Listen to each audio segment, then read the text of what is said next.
Hey, what is up guys, it's your boy Tway here. As you may have seen, I have reached ILVL 1380 already, but I breached the 1370 mark, and I will tell you how I did it as a free-to-play player within 6 weeks. Starting off with some key ingredients that have to take into account is I got myself 4 characters to tier 3, which can then funnel up my main character toward the absolute maximum. What I find is that generally all of these alts generate about 100 to 150 destruction stones and about 300 guardian stones each single day. What I end up doing with those is I simply give them to my main, and well, as you can see, I'm still not running out of them. And I haven't even done my dailies today. And obviously the question might be is how do I get all those characters to tier 3? I have another video down into the description that I made on how to do that. I'm not going to elaborate on that any more than I already have. But the reason why I got them to 1325 is this way they can do IRA's Oculus at least. One of the aims for this week is to get themselves up to 1340 after I reach the 1385 mark, which makes the honing a lot easier. This way I can do the Orija Prevesa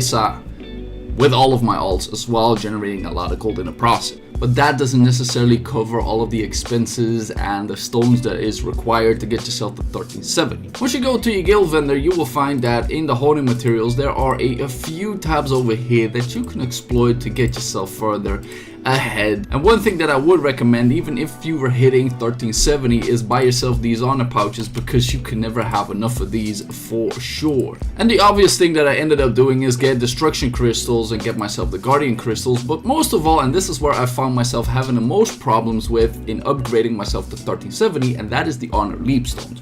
So the moment you can get a few of these, make sure to buy them. Another neat factor, if you go to the entrance ticket and go to your right side, you have a Papunica entrance ticket chest, and this is gambling, honestly, because you can get yourself a Hollow the Sun ticket, which will generate you more honor leap stones and more gems at the same time. And there's 2 ways how to exploit these: is you could sell the gems, buy more honor leap stones, or just increase your character overall. Another thing that you could consider, but this didn't really blow my mind, is go with the Sun supplementary chest. This will allow you to get items that will have the chance of increasing your honing. The funny part about it is that the honing materials are character specific. That means that if you buy one of these, except for the bound leap stones, you'll be able to trade guardian stones and destruction stones from all of your characters to, once again, your main character. Another neat factor is the obvious event exchange ticket, and I need to say nothing about this except for make sure to buy the full shop. And one thing that I found here is that I want this one as well,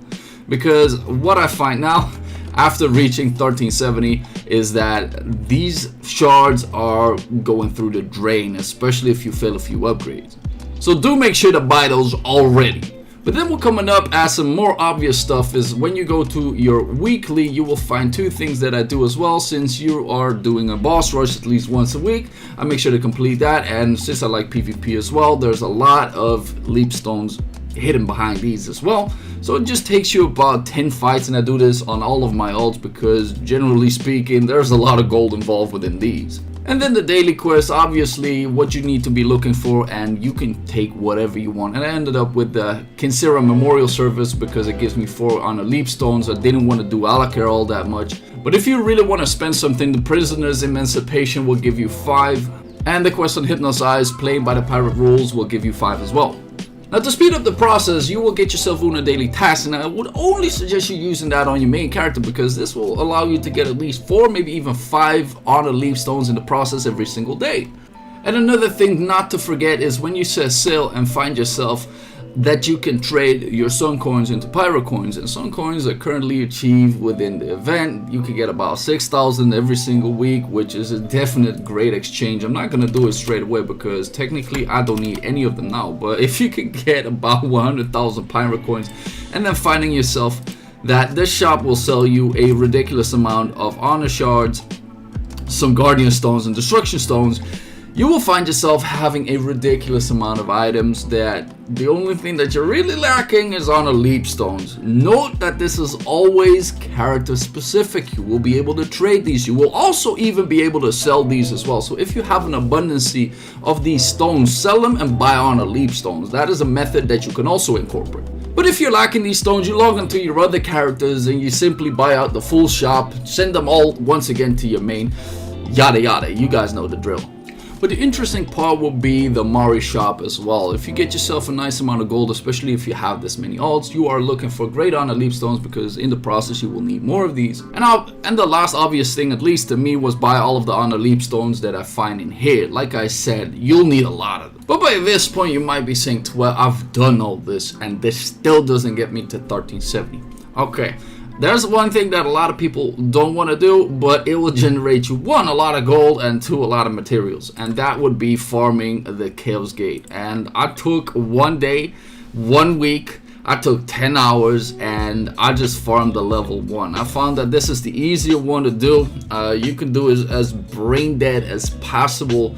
The monsters will not do any damage to you. You will clear this within, at least my record speed is about 3 minutes. But I went for the Great Honor Leaf Stones and ended up selling these, because if you look at the prices, 1 Great Honor Leaf Stones almost equal 5 normal Leaf Stones. And while the prices of the exchange are nearly the same, obviously they will rise in price. So there's obviously some trade-off for the big number crunches where you can buy Honor Leaf Stones better than the Great Honor Leaf Stones. But the thing that you might want to consider are using the Solar Grace, the Solar Blessing, and Solar of Protection, especially since they are now given out by a lot of sources within the event.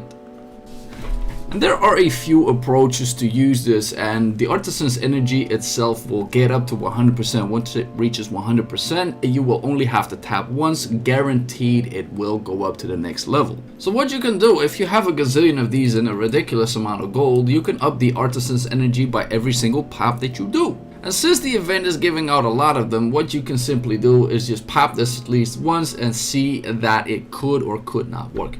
However, if this one fails, you spend up a lot of resources that didn't really work that well for you.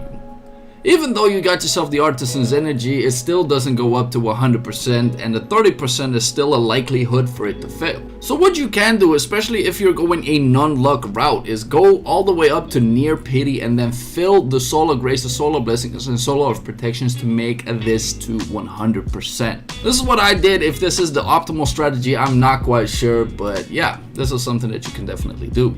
However, we're currently on a stage where I'm like, I want to just get this thing to plus 12. Yes. Peace!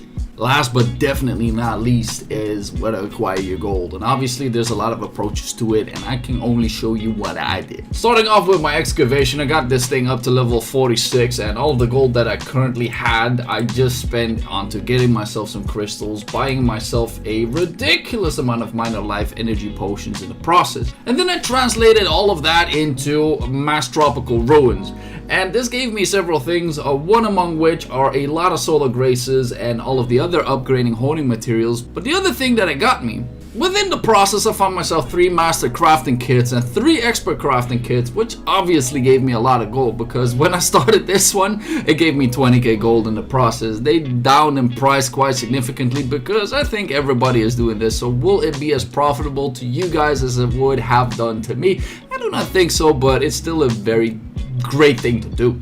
And another thing that I would say is do not miss out on the small items, and with that I mean something above quality 70 when it comes to accessories. These generally sell, depending on your engraving, for 20 to even 50 G's to the people that are transferring from tier 2 to tier 3 because their accessories don't work as well anymore. And you can say that if you have an abundance of Guardian Stone crystals, you can end up selling those for a pretty neat amount of cash.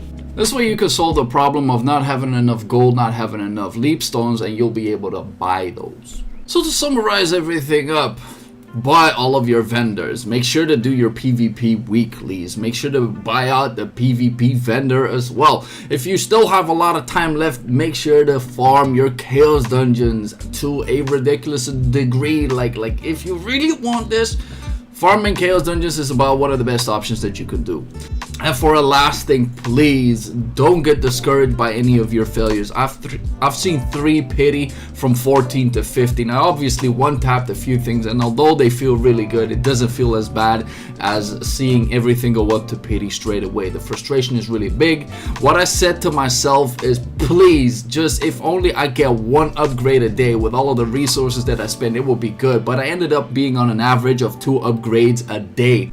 If this was helpful, please let me know down into the comments. Hope you guys enjoyed this kind of content. For more, make sure to like and sub to help me grow the channel, and I'll see you guys into the next one. Peace!